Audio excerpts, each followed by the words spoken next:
이제 애가서를 언제 썼느냐 한 것에 대해서 이제 학자들이 이견이 있어요.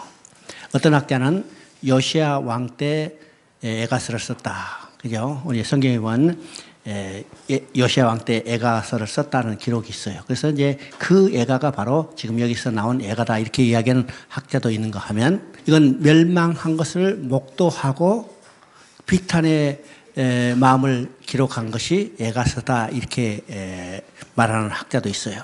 그런데 이 내용을 보면 요시야 왕 때 쓴 것 같지는 않을 것 같고 멸망한 조국이 멸망하고 포로로 끌려가는 그 모습을 보고 정말 슬퍼서 쓰는 노래 같아요. 그래서 이제 멸망한 후에 쓴 것이다 이렇게 이제 학자들이 많이 주장을 하죠. 그러면 이 애가서는 이제 전부 5번이 되는데 1장부터 4장까지는 그 조국이 멸망하는 것을 목도하고 비통해하는 마음을 쓰는 비탄시고, 그 다음에 이제 5장은 어떤 것인가? 회복해요. 그죠? 회복해. 그래서 찬양한 노래 이런 내용입니다. 그러면 애가서도 성경이기 때문에 누구를 증거하냐? 예수 그리스도를 증거해요. 똑같은 말 계속해서 반복해야죠. 똑같은 말 계속해 반복하는 것은 이건 여러분이 확고히 이게 서야만 성경을 우리가 확실히 올바로 우리가 볼 수 있기 때문입니다. 그렇죠? 그러면 애가서 1장 1절을 한번 읽어봅니다. 1절에 보면 슬프다 이 성이여 전에는 사람들이 많더니 이제는 어찌 그리 적막하게 앉았는고 그렇죠? 그 다음에 6절을 보면 여기 중요한 내용입니다. 딸 시온의 모든 영광이 떠나갔으며 그의 지도자들은 꼴을 찾지 못한 사슴처럼 뒤쫓는 자가 앞에서 힘없이 달아오르다. 그러면 지금 조국이 멸망하는 것을 보고 비통한 마음으로 지금 애가서를 썼는데 그 핵심은 뭘까? 멸망 자체가 있는 게 아니라 하나님의 영광이 떠났다는 데 있어요. 하나님의 영광을 떠났다는 데 있어요. 하나님이 우리 멸망한 것이 중요한 게 아니라 하나님의 영광이 떠났다는 자체가 가장 우리가 비참한 거죠. 비참한 겁니다. 우리가 어떤 어려운 형편에 처하더라도 하나님이 우리를 함께 계시고 우리가 하나님의 영광을 바라본 즐거운 삶을 산다면 우리의 신앙은 소망이 있는 거예요. 그런데 여기서 지금 딸 시온의 영광, 모든 영광이 떠나갔으며 하나님의 영광이 떠난 것을 비통해하고 있는 겁니다. 비통하겠죠? 자, 에레미야도 이제 애가도 예수 그리스도를 증거한다고 그랬습니다. 그러면 2장 후반부터 3장 사이에 보면 이 애가 속에 예수님의 순환의 장면을 그대로 묘사하고 있습니다. 묘사하고 있죠? 그러면 3장 1절을 보면 여호와의 분노의 매로 말미암아 고난을 당한 자는 나로다. 그죠? 성전이 파괴됨으로 인해서 슬퍼하고 있는 애가 속에 성전으로 임만을 하여 고난을 받으실 예수 그리스도의 모습을 곳곳에서 발견하게 되죠. 그러면 애가서에 나타나는 그리스도의 모습은 어떤 모습일까? 첫째는 이제 지금 외면을 당하는 거죠. 외면을 당하고. 그러면 거기에 보면 구름으로 왜 덮으셨는가? 이거 외면을 당해요. 그 다음에 3장 1절부터 4절까지는 고난을 받은 내용입니다. 여호와의 노하신 매로 고난당한 자로다. 십자가에서 버림받은 거예요. 하나님이 어찌하여 나를 버리시나이까? 그죠? 고난당하는 거예요. 그 다음에 십자가의 절규입니다. 내가 부르짖어도 도움을 구하나 내 기도를 물리치시며, 그죠? 예수님이 십자가에서 부르짖어도 하늘에서는 아무런 음성이 들리지 않았어요. 음성이 들리지 않아요. 그 다음에 3장 11절에서 13절까지는 주님의 상하신 모습입니다. 그 다음에 14절은 조롱당하신 모습, 15절은 고난의 잔을 마시는 모습이 그대로 나타났죠.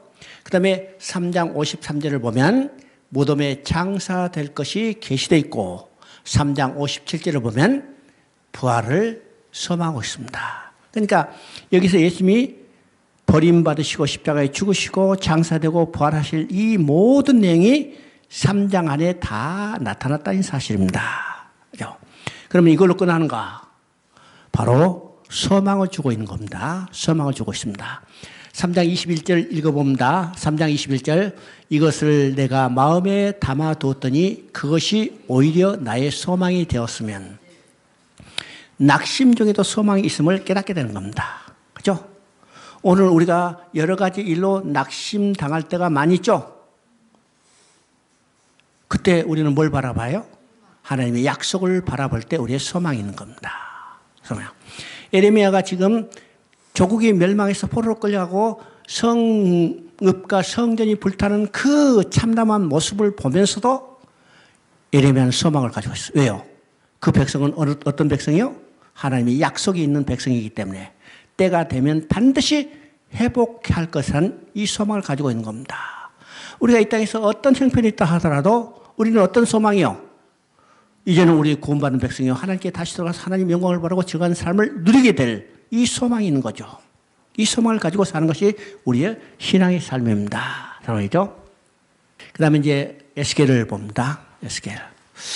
자, 에스겔과 다니엘은 어느 시대라고 써요?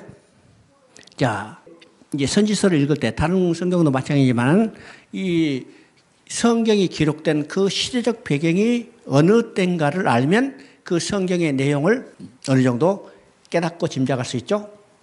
짐작할 수 있습니다. 예를 들면요, 이제 신약에도 마찬가지요. 로마서가 기록된 때가 어느 때인가? 그렇죠? 로마서가 기록된 때가 어느 때면 로마서 내용이 어떤 것인가를 정확히 알 수 있어요. 로마서가 기록된 것은 로마 교회가 아직 자라지 못할 때예요.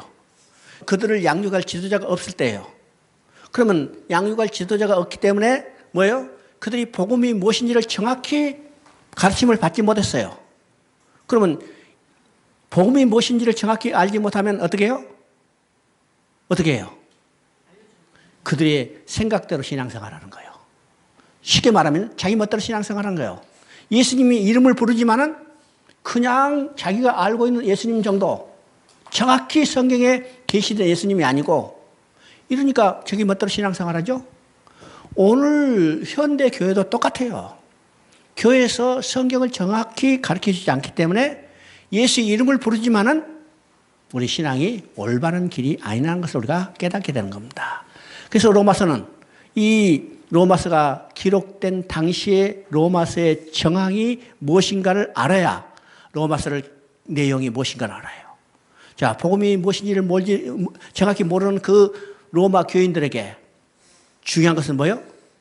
복음이 무엇인가를 정확히 가르쳐줘야 해요. 그래서 로마서를 통해서 복음이 무엇인지를 정확히 알지 못하는 이 로마 교인들에게 복음이 무엇인지를 가장 확실하게 논리적으로 정리한 것이 로마서입니다. 그래서 로마서를 우리가 정확히 이해할 수 있죠. 히브리서를 보면 히브리서는 어느 때인가? 이건 AD 70년 이전이에요. 그러면 AD 70년 이전의 상황은 어떤 것일까요? 바로 이제 네로의 핍박이 시작되고 점점 더 로마 황제의 핍박이 아주 가중될 때 그때 살았던 유대 그리스도인들은 어떤 것이요? 이 중에 박해를 받고 있어요. 첫째는 동족 유대인으로부터, 두 번째는 로마로부터. 그래서 그들은 생각을 어떤 거예요? 야, 이제는 이 핍박은 정말 힘드니까 우리 다시 유대교로 돌아가자. 그러면 유대교로 돌아가면 어떻게 해요? 동족으로부터 핍박 안 받아. 또 기독교가 아니니까, 그리스도인이 아니니까 로마로부터 핍박 안 받죠? 어떻게 생각하겠어요? 야, 돌아가자. 이런 마음을 가지고 있는 히브리인들, 그 사람들에게 너희가 믿는 예수가 누구인가를 정확히 변증해주고 신앙의 전진을 권면하는 말이 히브리서예요. 히브리서죠? 그러니까 이 성경이 기록됐던 시대적 배경이 무엇인가를 알 때 그 성경을 내용을 우리가 좀 깊이 이해할 수 있어요. 그러면 지금 에스겔과 다니엘, 그러면 이 에스겔과 다니엘이 썼던 배경, 에스겔과 다니엘이 활동했던 시대가 언제인가? 바로 포로로 붙잡혀 갔던 거예요. 다니엘은 1차로 포로고 에스겔은 2차 포로로 했죠. 그러면 하나님의 백성이 이방의 침공을 받고 나라가 멸망하고 포로로 끌려왔다면 누구의 이름이 모독받았어요?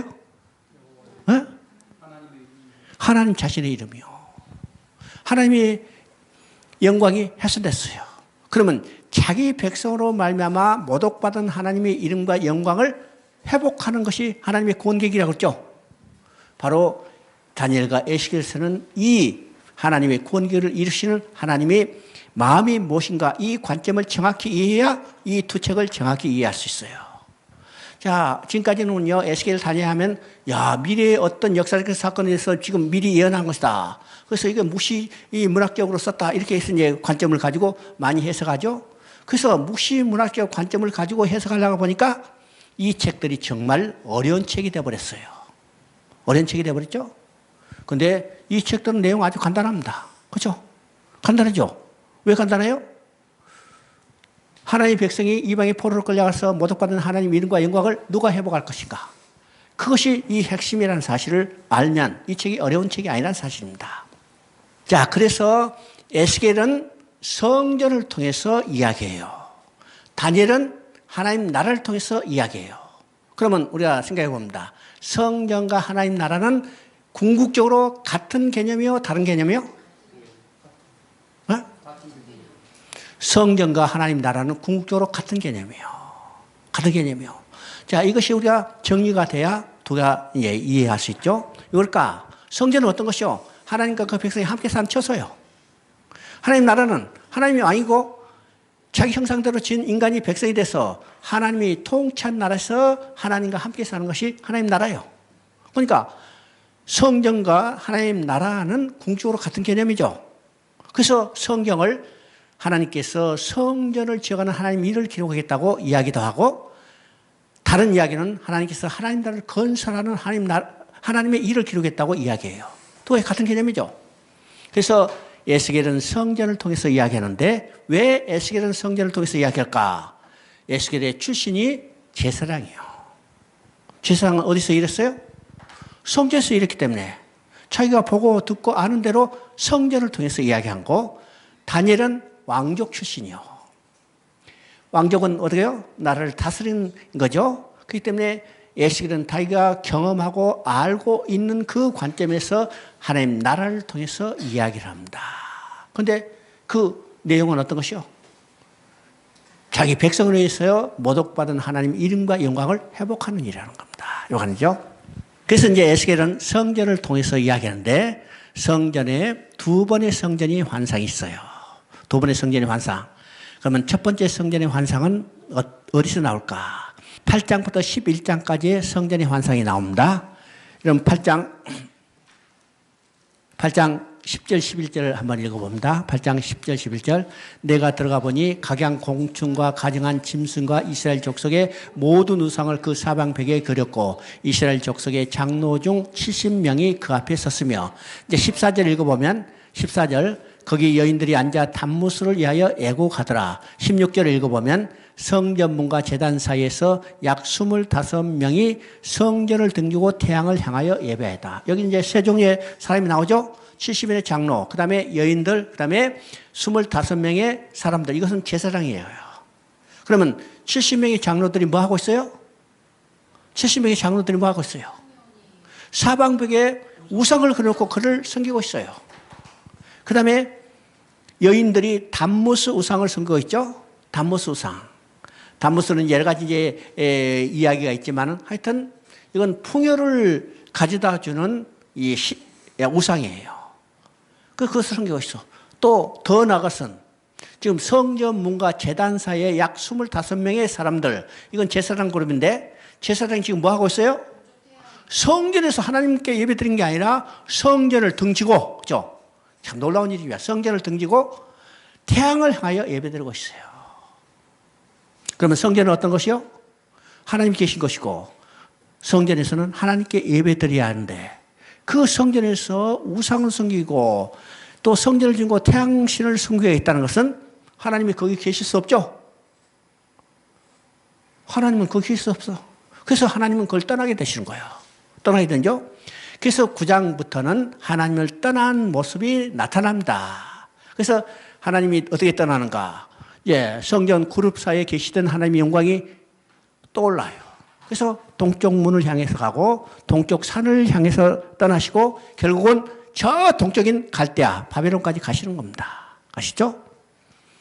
그래서 하나님은 성전을 떠나고 성전에 계시는 하나님이 떠났기 때문에 성전, 하나님이 떠난 그 건물은 아무런 의미가 없죠. 그래서 그 성전을 해파되고 그 성전을 중심으로 살았던 이스라엘 유다는 멸망받을 수밖에 없다는 것을 여기에 이야기한 겁니다. 명확하죠? 그래서 유다는 멸망받아요. 멸망받아서 각 지역으로 지금 흩어지죠. 11장 16절을 한번 읽어봅니다. 11장 16절. 그런즉 너는 말하기를 주 여호와의 말씀에 내가 비록 그들을 멀리 이방인 가운데로 쫓아내어 여러 나라에 흩었으나 그들이 돌아온 나라들에서 내가 잠깐 그들에게 성수고 되리라 하셨느니라. 자, 9장에 지금 성전의 소상을 섬기기 때문에 하나님은 거기 계실 수 없고 떠나시고 성전은 파괴되고 이제 성전을 중심으로 살았던 유다는 멸망받을 수밖에 없죠. 그래서 하나님이 그들을 징계하기 위해서 각 나라로 흩었어요. 그런데 11장 16절 지금 뭐라고 써요? 내가 여러 나라에 흩었으나 그들이 도달한 나라들에서 내가 잠깐 그들에게 성소가 되리라. 여기서 잠깐이라는 것은 70년이요. 예레미야 입을 통해서 하신 말씀대로 70년이 차면 다 돌아오게 하랴. 그래서 잠깐은 70년의 기간인데, 자, 그들이 성소가 되게 하겠다 써요. 성소는 어떤 개념이라고 씁니까? 성소는 하나님과 인간, 백성이 함께 사는 처소를 성소의 개념이라고 그래요. 그러면 우상을 숨기다가 그들이 하나님의 징계를 받아서 포로로 끌려갔다면, 야, 너 실컷 고생하라, 그렇게 할 텐데 하나님 그렇게 안 하죠. 징계를 하고 포로로 끌려 보냈지만 하나님은 그들을 떠나지 아니하시고 어떻게 하시겠다고? 그들과 함께 하시다는 거예요. 이게 놀라운 이야기입니다. 놀라운 이야기요. 우리가 성경을 통해서 가장 많이 등장한 말이 어떤 말이라고 써요? 함께라는 말이에요. 하나님은 우리를 떠나지 않아요. 우리 믿음이 사라졌을 뿐이지 하나님은 결코 우리를 떠나지 아니하죠. 지금 하나님의 우상을 숨기고 하나님의 법을 지키지 않고 하나님의 징계를 받아서 그들이 포로로 끌려가게 했지만은 하나님은 그들을 떠나지 아니하시고 그들과 함께 계시다는 겁니다. 이게 하나님의 마음이에요. 하나님의 마음이죠. 자, 12장 15절 한번 읽어봅니다. 12장 15절. 내가 그들 이방인 가운데 흩으시며 여러 나라 가운데 해친 후에야 내가 여호와인 줄을 그들이 알리라. 자, 34장 27절 한번 읽어봅니다. 34장 27절. 내가 그들의 멍에 못을 꺾고 그들로 종을 삼은 자의 손에서 그들을 건져낸 후에 그들이 나를 여호와인 줄 알겠고. 자, 여기서 이제 우리 12장 15절, 34장 27절 두 군데 읽었는데 거기 마지막은 뭐라고 써요? 내가 여호와인 줄을 그들이 알리리라. 하나님이 자기 계시오. 그러면 12장 15절은 어떤 내용이요? 그들이 이방인에게 흩었어요. 포로로 끌려가기 위해서 멸망하죠. 나라가 멸망하고 포로로 끌려갔지만은 그것을 통해서 하나님이 그들에게 보여주기를 원하는 것은 누구예요? 뭐예요? 하나님이 누구신가를 알게 하는 하나님이 자기 계시오. 반대로 그들을 징계기간이 끝나고 다시 돌아오게 해요. 돌아오게 하는 것도 왜? 하나님이 누구신가를 알게 하는 하나님의 자기 계시라는 거죠. 그러면 하나님이 그 백성에게 내가 누구인가를 알게 하는 방법은 어떤 방법이라는 거예요? 잘되게 만사, 우리 말로 생각대로 만사 형통만 하나님이 알게 하는 것이 아니라는 거예요. 징계와 고난을 통해서도, 그죠? 하나님이 누구신가를 알게 하고, 반대로 그들을 다시 돌아오게 회복해 주는 것도 하나님이 누구신가를 알게 해주는 거예요. 그러면 우리 환경 가운데 여러 가지 나타나죠? 어떤 사람 병들고 사업이 망하고, 그죠?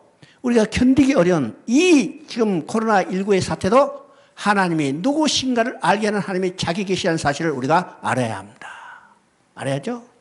이걸 회복해 주는 것도 하나님이 누구신가를 알게 하는 하나님의 자기 계시. 하나님은 환경 가운데서도 역사 가운데서도 어떤 가운데도 하나님이 누구신가를 알게 하는 자기 계시라는 사실을 알 때 우리의 주에 나타난 우리 삶에서 나타난 모든 것은 뭐예요? 하나님이 자기 계시요. 그것을 통해서 우리는 뭘 알아야 해요? 하나님을 만나야 하고 하나님을 알아야 해요. 우리 인생의 가장 중요한 것은 어떤 것이라고 써요? 우리 인생의 가장 중요한 것은 하나님이 누구신가를 알고 하나님 앞에 다시 돌아가는 거예요. 그렇죠? 그래서 에스겔서에서 반복되는 말은 내가 여호와가 누구인지 알게 하리라. 이 말이 70번이나 반복돼요. 실편. 어떠한 환경 가도 하나님이 누구신가를 안다면 우리 신앙은 그걸로 그죠? 33장 21절 22절 읽어봅니다. 33장 21절 22절 21절은요. 우리가 사로잡힌 지 12회째 열째 달 다섯째 날에 예루살렘에서부터 도망하여 온 자가 내게 나와 말하기를 그 성이 함락되었다 하는데, 자 32장은요. 이제는 말씀을 전하라고 얘기했어요. 그러면 예레미야, 이제 에스겔은 전부 48장인데 두 부분으로 나눌 수 있죠. 이 두 부분은 1장부터 32장까지가 우리가 전반부, 죄를 책망하고 회개를 촉구하고 심판을 경고한 내용이요. 그러면 33장부터 48장까지는 반대로 심판을, 여기 회복을 약속하는 게죠. 회복을 약속하는 겁니다. 그래서 이제 그의 33장부터 후반부인데 그의 핵심은 어디냐면 지금 읽은 33장 21절입니다. 여러분 33장 21절 읽어보니까 어떤 내용이요? 예루살렘에서 도망한 자가 말하기를 그 성이 함락되었다고 그랬어요. 함락됐다. 지금 여기 12회째니까 에스겔은 598년에 2차 포로에 끌렸어요. 그러면 지금 예루살렘은 몇 년에 함락됐냐면 586년이니까 12년째죠? 12회째예요. 12회째 성이 함락되고 유다가 멸망됐다는 소식이 들려왔어요. 이 조국이 멸망했다는 소식이 기쁜 소식일까요? 슬픈 소식일까요? 네? 그렇죠? 야, 나라가 망했다. 여러분 기뻐할까요? 통곡하죠. 육적으로는 틀림없이 슬픈 소식이요. 나라가 멸망했다니 춤추고 노래 부를 사람이 없어. 통곡하는 거죠. 통곡하는 거죠. 그런데 영적으로는 이것이 슬픈 소식이 아니라 기쁜 소식이었어요. 왜일까요? 왜일까? 지금 예루살렘이 함락되고 멸망이 전에는 하나님께서 선지자를 통해서 들려준 하나님의 말씀을 듣지 않았어요. 왜일까요? 아까 예레미야가 마찬가지로 그게 성전이 있는 한 성전에 계신 하나님이 우리를 지켜주실 것이다 이 생각이기 때문에 선지자를 통해서 들려준 하나님의 말씀을 듣지 않고 그것만 바라보고 있는 거예요. 그런데 성전이 예루살렘이 이제 멸망되고 성전이 해버렸다. 그러면 어떻게 해요? 그들의 기도는 다 끊어졌고 이제는 여기 선지자를 통해서 들려준 하나님의 말씀을 듣게 되기 때문이요. 듣게 되기 때문에 어떻게 해요? 기쁜 소식이요. 우리 인생의 가장 중요한 것은 육적으로 어떤 것을 많이 지니고 가지고 누리고 있는 것이 중요한 게 아니라 하나님 말씀을 듣느냐 듣지 못하느냐입니다. 역시 우리 기쁨이죠. 우리의 즐거움이죠. 그래서 지금 에스겔 때 예루살렘 성이 함락되는 소식을 들었을 때 이것이 기쁜 소식이고 육적으로는 슬픈 소식이지만 영적으로 기쁜 소식이고 여기서 회복의 역사가 나타나는 겁니다. 그래서 22절 보니까 이제는 잠잠하지 말고 말하라고 했어요. 에스겔은 두 번의 파수꾼의 사명을 받습니다. 그러니까 1장부터 시작해서 부름받아가지고 파수꾼의 사명을 받아요. 이 파수꾼을 사명을 주셨는데 3장에 보면 에스겔의 혀를 입천장에 붙여버렸어요. 입천장에 붙였다는 것은 어떤 의미요? 말 못하게 하는 거예요. 벙어리 만들어 놓은 거예요. 왜일까요?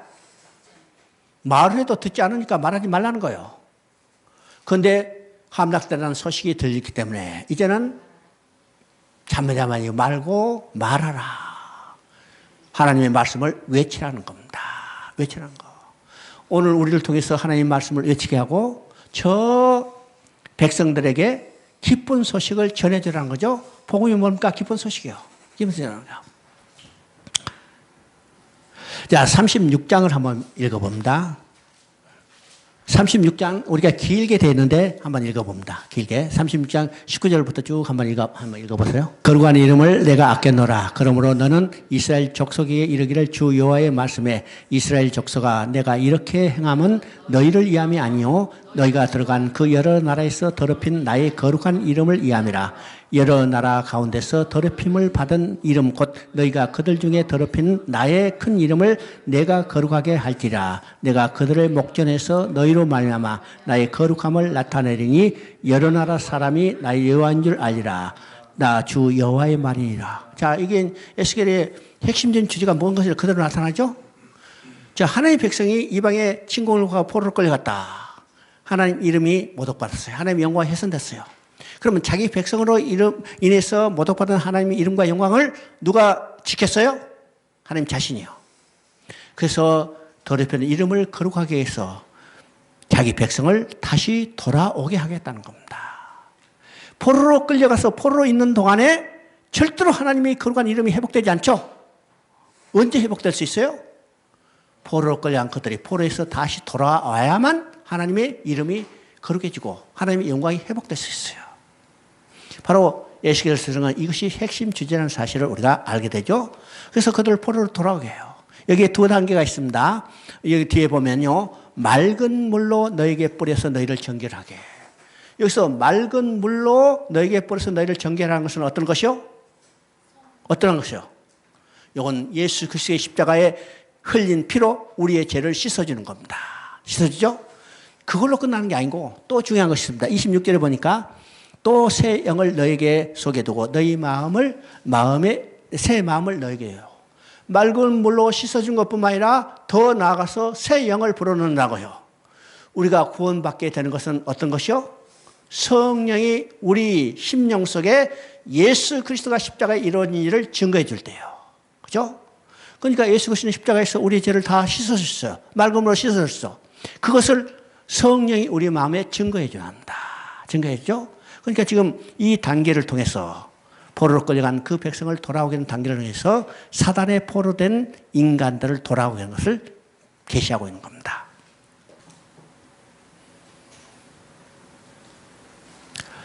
자, 37장을 한번 봅니다. 37장. 우리가 잘 아는 바와 같이 이제 마른 뼈 황상이죠. 1절을 한번 읽어봅니다. 여호와께서 권능으로 내게 임재하시고 그의 영으로 나를 데리고 가서 골짜기 가운데 두셨는데 거기 뼈가 가득하더라. 나를 그 뼈의 사방으로 지나게 하시기로 본즉 그 골짜기 지면의 뼈가 힘이 많았고 아주 말랐더라. 그가 내게 이르되 인자야 이 뼈들이 능히 살겠느냐 하시기로 내가 대답하되 주 여호와여 주께서 아시나이다. 또 내게 이르시되 너는 이 모든 뼈에게 대언하여 이르기를 너희 마른 뼈들아 여호와의 말씀을 들을지어다. 지금 하나님이 에스겔을 들고 어느 골짜기에 갔어요. 이게 쉽게 말하면 우리가 에스겔 골짜기라고 그러죠. 그러면 이 골짜기에 가보니까 뼈들이 많고 많았는데 뼈들의 형상이 마르고 말랐다고 했습니다. 그러면 이 뼈들은 어떤 것일까요? 포로로 끌려온 이스라엘 백성들을 상징하는 거예요. 마르고 말랐다 하니까 이건 소생의 가능성이 전혀 없죠. 그래서 하나님은 에스겔에게 말합니다. 이 뼈들이 능히 살겠느냐? 그랬더니 에스겔이 뭐라고 대답해요? 전 몰라요. 저 할 수 없어요. 이 말이에요. 주께서 능히 아셔야 하리라. 이 말은 내가 이 뼈들을 살릴 수 없는 것을 주께서 아시고 주님만이 하실 수 있다는 것을 주님 아시잖아요. 이 말이에요. 그때 하나님께서 에스겔에게 뭐라고 해요? 이 뼈에 대언하라고 했습니다. 그래서 이 말을 듣고 에스겔이 그 뼈에 대언했더니 어떻게 했어요? 뼈들이 마치고 뼈에 살이 입혀졌는데 그가 뭐가 없더라? 생기는 없더라. 그러면 뼈가 마치고 살이 입혀졌다는 것은 사람의 모양은 됐지만은 사람이 됐어요? 안 됐어요? 생기가 없잖아요. 이건 언제의 모습이요? 언제의 모습? 창세기 2장에서 인간을 창조할 때 흙으로 사람을 지으셨는데 그게 생기가 없어요. 그래서 하나님께서 코에다 생기를 불어넣으니 생명이 된지라고 했습니다. 그러면 여기서 재창조 역사죠. 똑같이 치는 거예요. 그래서 그 다음에 생기에게 태어나라. 그래서 생기를 불어넣었더니 어떻게 했어요? 그 뼈들이 큰 군대로 나타났더라. 큰 군대로. 참, 이 큰 군대로 나타난 것은 어떤 것일까? 완전히 새롭게 변화된 것을 의미합니다. 지금 아무런 소생의 가능성이 없는 그 뼈들을 태어냈더니 결국 큰 대로 나타났으면요. 큰 능력으로 나타난 거예요. 생생하는 역동적인 모습을 보여주는 거죠. 뭐든요. 자, 이것을 통해서 삼중적인 예언을 봅니다. 첫째는요, 유다인들이 바벨론 포로에 끌려가서 그들이 70년이 차면 다시 돌아올 것에 대한 거죠. 그래요? 두 번째는 저물로 죽었던 인생들이 예수 그리스도로 말미암아 거듭날 것을 의미해요. 세 번째는 그것으로 끝이 아니라 예수님의 재림할 때 메시아 왕국에 돌임했을 때 완전한 부흥의 역사를 체험할 것을 계시하고 있는 겁니다. 계시하고 있죠. 자, 에스겔은 두 번의 성전의 완성을 보여준다고 그랬습니다. 그래서 이제 첫 번째 성전의 완성은 8장부터 11장까지의 나타나는 성전의 완성이고, 두 번째 성전의 완성은 이제는 지금 하나님이 자기 자신의 이름과 영광을 해서 돌아오게 하고, 그 돌아오는 방법을 마른 뼈 환상을 통해서 어떻게 회복시키는가를 말씀해 주고, 이제는 40장부터는 두 번째 성전의 완성을 보여주는 거예요. 이 성전이 완전히 회복되는 것이 곧 에스겔을 통해서 완전한 회복을 의미하기 때문에 두 번째 성전의 완성을 보여주죠. 자, 40장 1절 2절 읽어보면, 그 후에 그가 나를 데리고 문에 이르니 곧 동양문이라. 이스라엘 하나님의 영광이 동편에서부터 오는데 하나님의 음성이 많은 물소리 같고 땅은 그의 영광을 인하여 빛나니. 이게 이제 43장인데 되겠습니다. 43장을 보면요, 지금 성전이 다 지어진 다음에 동쪽으로 떠났던 하나님이 다시 동쪽에서 돌아오는 거예요. 왜요?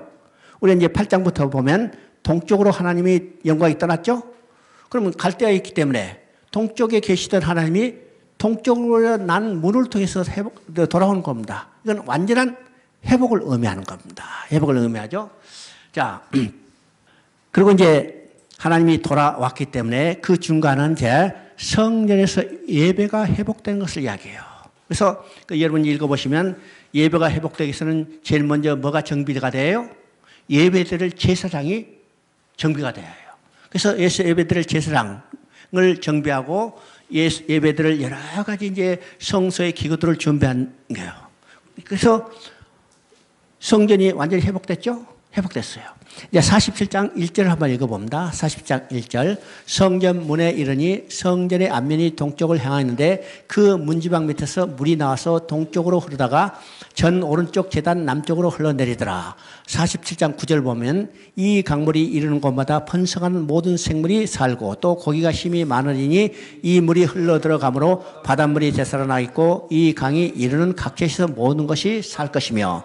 48장 35절, 예, 마지막입니다. 이 사방의 합계는 18,000척이라. 그날 후로는 이 성읍의 이름을 여호와산마라 하리라. 자, 40장부터 회복된 성전의 내용들을 쭉 이야기해요. 그리고 48장 35절에 회복된 성전의 이름을 여호와산마. 이 여호와산마를 다른 말하면요, 하나님이 거기 계시니라. 하나님이 거기 계시니라. 그러면요, 지금 회복된 성전의 내용들을 쭉 말씀하셨는데, 그러면 하나님께서 에스겔에 보여주는 이 성전대로 그 다음에 성전이 다시 지어진 일이 없었어요. 스룹바벨에 의해서 성전을 지을 때도 이 모양대로 지어지지 않았죠?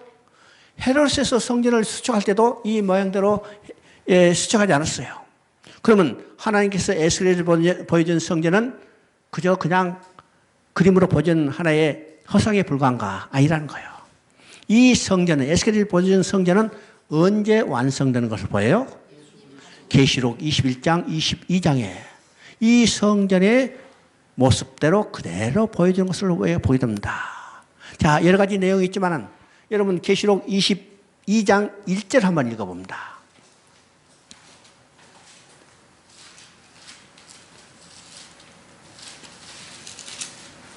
계시록 22장 1절. 그가 수정 같은 맑은 생명의 강물을 내게 보이니 하나님과 및 어린 양의 보호자로부터 나와서. 자, 2절 보니까 그 길 가운데로 흐르라. 강 좌우에 생명나무에서 12가지 열매를 맺되 그 열매를 맺고 그 나무 사이에 잎사귀들은 만국을 치료하기에 있더라. 자, 이 모습은 지금 어디서 읽었어요? 에스겔서 47장에 읽었던 내용과 비슷해요. 똑같아요. 똑같아요. 그러면 왜 지금 에스겔에서는 성전 문지방이라 했고 계시록에서는 어린 양의 보좌를 했을까? 왜 어린 양의 보좌를 했을까? 어린 양의 보좌가 성전 자체예요. 어린 양의 보좌가 성전 자체. 에스겔에서는 그 구약 시대이기 때문에 눈에 보이는 가시적인 성전을 통해서 이야기했어요. 그래서 성전 문지방이라 했어요. 그런데 신약 시대는 성전이 있어요, 없어요? 성전이 보여요? 보이지 않아요? 성전이 보이잖아요. 그것이 21장 22절에 나타나죠? 21장 22절에 보니까 계시록 21장 22절에 보니까 성 안에는 내가 성전을 보지 못하였으니 이는 주 하나님 곧 전능하신 이야 어린 양이 성전입니다. 자, 거기 성전이 있죠? 성전은 보이지 않죠? 성전은 가시진 건물이 아니고 누가 성전이요? 어린 양이 성전입니다. 그러니까 물이 어디서 흘러나요? 성전 문지방이 아니라 어린 양의 보좌로부터 흘러나오는 겁니다. 그렇죠? 그리고 거기에 생명수 강물이 흘러서 거기에 강 좌우에 많은 과일 열매를 맺는 것이 똑같은 모습이죠. 그러니까 에스겔에 보여준 성전의 환상은 계시록에서 완성되고 그 성전은 곧 누굴까? 계시록에서 이야기한 것처럼 여호와께서 거기 계시니라. 여호와 사마라. 계시록에도 하나님이 그들과 함께 계시는 것이 완성이 되는 거예요. 그렇죠? 그러니까 에스겔서를 통해서 성전을 통해서 하나님의 이름과 영광이 회복되는 것을 보여줍니다. 자, 다니엘서를 봅니다. 다니엘서 하면 참 복잡한 이야기들 많죠? 오늘 이제 다니엘서와 계시록을 연결해서 미래에 나타날 어떤 역사적 사건이 언제 어떤 형태로 나타날 것인가에 대해서 많이 이야기해요. 코로나19 사태가 딱 일어나자 모든 사람이 야, 이 종말의 시대 이제는 3년 환란이 시작됐다 이렇게 이야기하는 사람들이 많이 있어. 그렇죠? 코로나 사태는 옛날 한 100년 전에 일어났던 스페인 독감보다 아무것도 아니에요. 스페인 독감 몇만이 죽은지 아세요? 또 패스트가 몇만이 죽은지 아세요? 지금 코로나19에서 전부 해봤자 몇만이 죽었어요? 100만 죽었어요? 200만 죽었어요? 이게 종말이라고 떠들어대지만은 이런 사건은 역사에 수없이 반복되는 사건이요. 수없이 반복. 계시록에 나오는 많은 이 인들 사건 때문에 야 이거 종말이 때다 이야기지만은 이런 사건은 전에도 있었고 지금도 있고 앞으로도 있어요. 앞으로도 있어. 목적이 뭘까요? 회개하고 돌아온다요. 회개하고 돌아온 데 있습니다. 우리는 그것을 그냥 심판이다 이렇게 생각하지만 회개하고 돌아오는 데 있어. 지금이라도 온 세계 사람들이 예수 믿고 회개하고 돌아오면 오늘 뭐가 이루어져요? 코로나는 물러가고 하나님의 영광이 여기에 임재하게 되는 거죠. 그렇죠? 그러니까 우리가 성경을 볼 때 성경은 심판을 위한 책이 아니라 뭐래요? 심판을 위한 게 아니라 구원이에요. 구원이에요. 그러니까 성경에 나타나는 사건은 에스겔에서 이야기한 것처럼 하나님이 누구신가를 알게 하는 자기 계시라는 사실을 우리가 갖고 있어야 합니다. 그렇죠? 그러면 다니엘서도 우리가 볼 때 역사적인 어떤 사건이 언제 일어날까를 말하고 맞추는 시간표가 아니라는 사실이죠. 시간표가 아니라. 그러면 다니엘서는 뭘 보여주기를 원했을까요? 아까도 이야기처럼 에스겔과 다니엘은 동일한 주제예요. 하나님의 백성이 이방의 침공을 받고 포로로 끌려가서 모독받은 하나님의 이름과 영광을 하나님 자신이 회복시키는 겁니다. 회복시키죠? 다니엘은 그래서 1차로 포로로 끌려갔다 왔어요. 1차로 포로로 가서. 그러면 이제 다니엘서 3장 15절을 한번 읽어봅니다. 3장 15절. 이제라도 너희가 준비하였다가 나팔과 피리와 수금과 사명금과 양금과 생황과 및 모든 악기 소리를 들을 때 내가 만든 신상 앞에 엎드려 절하면 좋거냐. 너희가 만일 절하지 아니하면 즉시 너희를 맹렬히 타는 불문풀 가운데서 건져낼 것이요 능히 너희를 내 손에서 건져낼 신이 누구겠는가. 자, 이 내용은요 성경에서 가장 유명한 이야기 중에 하나라고 그랬죠. 제일 유명한 이야기가 어떤 이야기? 다윗이 골리앗을 이긴 이야기. 두 번째 유명한 이야기가 다니엘서 이야기예요. 아니요, 다니엘서 이 이야기죠. 세 번째, 요셉이 애굽에 가서 국무총리했던 이야기. 그죠? 근데 이 내용이 어떤 것인가를 봐야 합니다. 지금 느부갓네살이 1차로 지금 유다를 침공하고 철수할 때 포로로 끌어갔어요. 그러면 우리가 포로 하면 어떤 사람일까? 우리가 포로 이미지하면요, 그저 힘없이 비빌리 해가지고 그냥 포로로 끌려갔다 하는데, 느부갓네살이 유다에서 포로로 끌려갈 때는 유다에서 가장 유능한 사람들을 끌어간 겁니다. 유능한 사람. 왜 그럴까요? 느부갓네살은 지금 이 바벨론을 세우고 아직 국가의 그러니까 견고히 세워지지 못했어요. 그러면 국가가 견고히 세워지기 위해서는 가장 중요한 것은 누구예요? 유능한 인재예요. 유능한 인재. 근데 바벨론은 그런 유능한 인재가 부족하기 때문에 누구를 끌어갔어요? 유다의 지혜로운 사람들을 끌어가서 자기가 그들을 써먹게 하는 거예요. 그러면 1장에 보면 그 내용이 어떤 것일까요? 이제는 그 유능한 사람을 끌어와서 자기가 사용할 수 있는 사람으로 만들기 위해서 갈대의 학문을 가르치는 겁니다. 가르치죠? 그들의 정신이 투철해야 그 일을 지혜롭게 이룰 수 있어요. 그래서 왕의 진미를 먹이고 3년 동안 최고의 학문을 가르쳤어요. 가르쳤죠? 그리고 결과적으로 지금 이제 3장에서는 그들을 시험하는 겁니다. 너희가 내 앞에 내가 만든 금신상에 한 번만 절하면 어떻게 해요? 평생 너희의 부귀 영화를 보장하마. 그런데 이 세 총각은 절하지 않았어요. 왜일까요? 그들이 포로로 끌려왔지만은 그들은 하나님을 섬기는 백성이기 때문에 우상에 절할 수 없죠.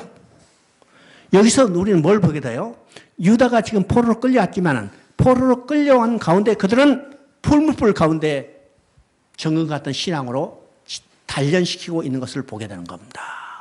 그죠? 정금 같은 신앙으로 지금 단련하고 있어요. 그래서 지금 풀무불에 지금 집어넣으려고 그러면서 느헤미야 성이 그들에게 뭐라고 그럽니까? 너희를 내 손에서 건져낼 신이 누구겠느냐?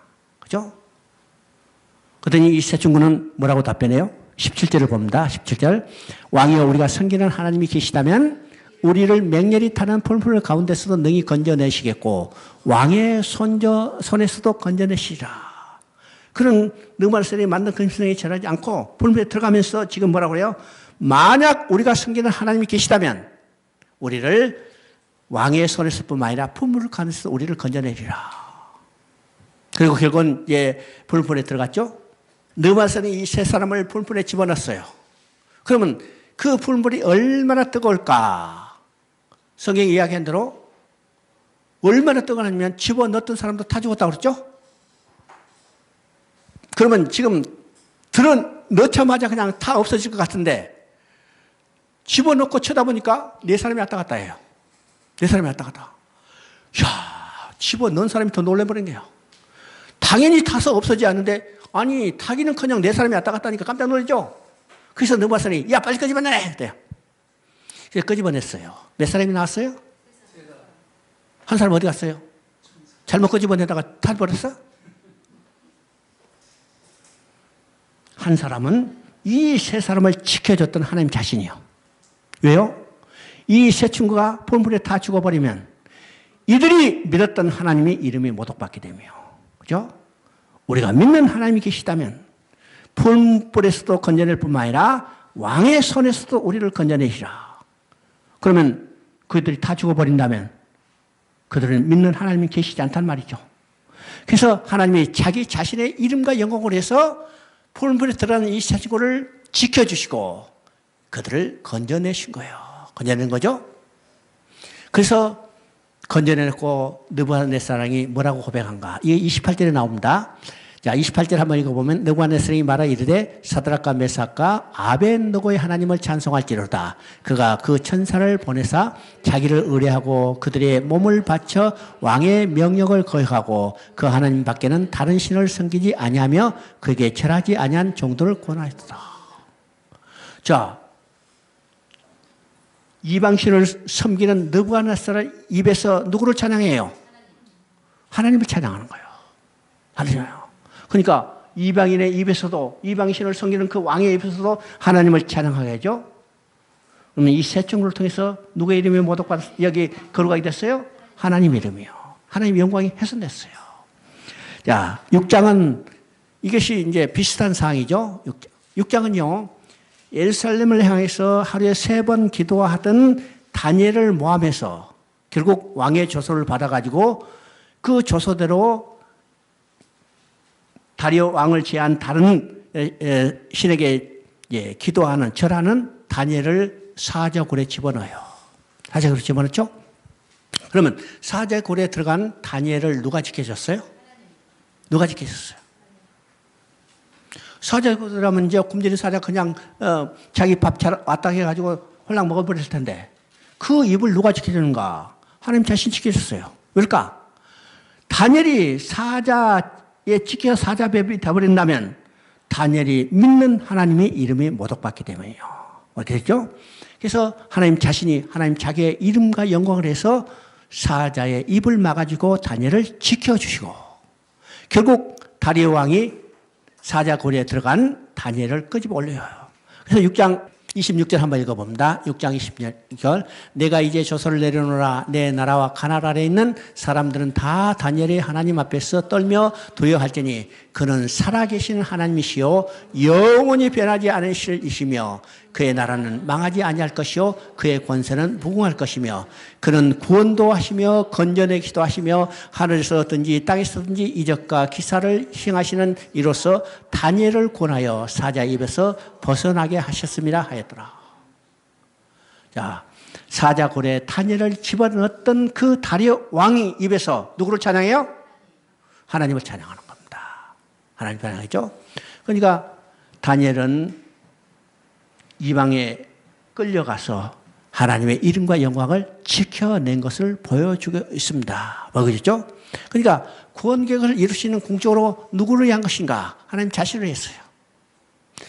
아담으로 인하여 모독받은 하나님 이름과 훼손된 하나님의 영광을 하나님 자신이 아끼고 그를 회복하기 위해서 사단의 노예로 끌려간 백성들을 돌아오게 하는 겁니다. 그래서 예수님 십자가의 죽음을 뭐라고 했어요? 이건 순환이 아니라 죽음을 통해서 하나님의 영광을 회복하는 일이라고 이야기했죠. 여기서. 그러니까 우리가 성경을 볼 때 그 관점, 하나님의 마음이 무엇인가를 우리가 이해할 수 있어야 합니다. 이해하시죠? 그러면 다니엘은 에스겔은 성전의 회복을 통해서 이야기하지만은 다니엘은 하나님 나라를 회복을 통해서 이야기한다고 했습니다. 자, 2장 44절 45절 한번 읽어봅니다. 2장 44절 45절. 이 여러 왕들의 시대에 하나님이 한 나라를 세우리니 이것은 영원히 망하지도 아니할 것이요 그 국권은 다른 백성으로 돌아가지 아니할 것이요 도리어 이 모든 나라를 쳐서 멸망시키고 영원히 설 것이라.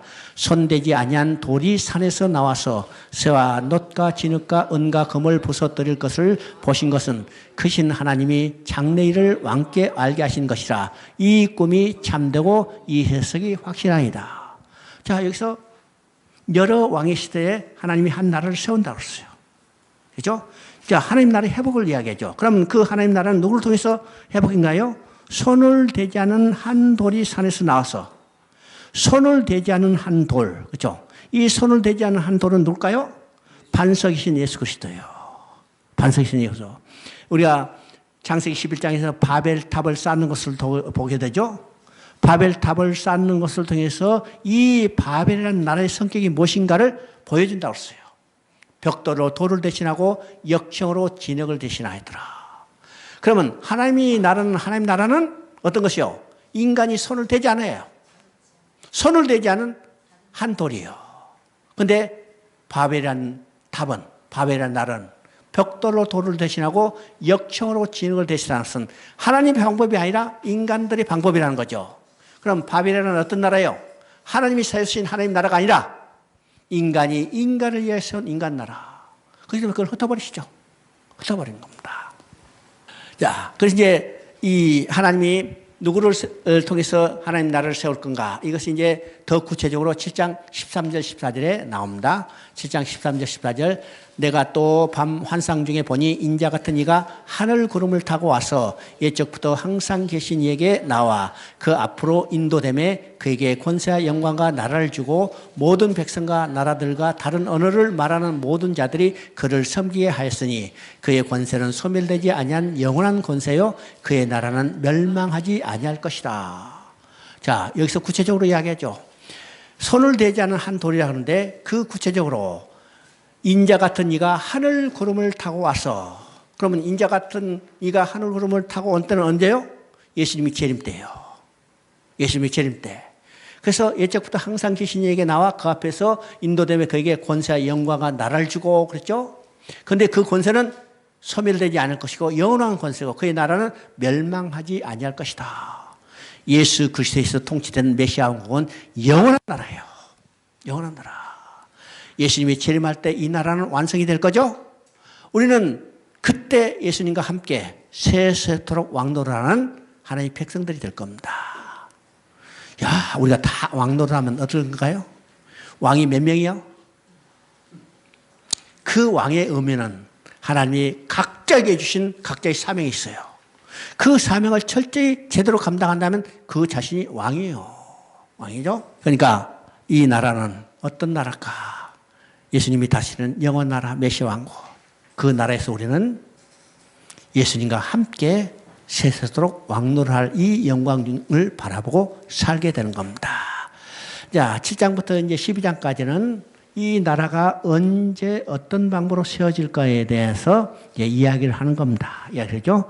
그래서 이제 이 내용은 이제 나중에 시간 되면 또 한번 다시 살펴보기로 하겠습니다.